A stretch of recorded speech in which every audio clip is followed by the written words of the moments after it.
Hi అండి. ఇలా మిషన్కి అయితే పూసకుట్టు వచ్చినప్పుడు మనము ఒక 3 టిప్స్ అయితే ఉంటాయండి.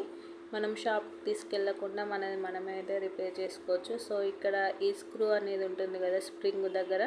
సో ఈ స్ప్రింగ్ను కొంచెం లూజ్ కానీ టైట్ కానీ చేసుకున్న పూసకుట్టు అనేది సెట్ అయిపోతుందండి. సెకండ్ వచ్చేసి ఇలా మనకి ఈ కింద బాబిన్ పెట్టే సెట్ అనేది ఉంటుంది కదా, చూసారు కదా ఇక్కడ డస్ట్ అనేది ఫుల్గా అయితే ఉంది. సో ఇలా డస్ట్ ఫామ్ అయినా కూడా మనకి బాబిన్ అనేది ఫ్రీగా తిరగక మనకి పూసకుట్టు అనేది వస్తుంది. ఇంకొకటి బాబిన్ లూజ్ అయిన బాబిన్కి ఉండే స్క్రూ అనేది లూజ్ అయినా కూడా మనకి పూసకుట్టు అనేది వస్తుంది. సో మనం టెన్షన్ పడకుండా అయితే ఫస్ట్ మనకి వీలైనంత వరకు అయితే రిపేర్ చేసుకోవాలి. నాకైతే ఇంత డస్ట్ వచ్చింది. సో దీన్ని ఎలా క్లీన్ చేసుకోవాలో అయితే ఫుల్ వీడియో అయితే అప్లోడ్ చేస్తానండి. సో నా ఛానల్ని అయితే సబ్స్క్రైబ్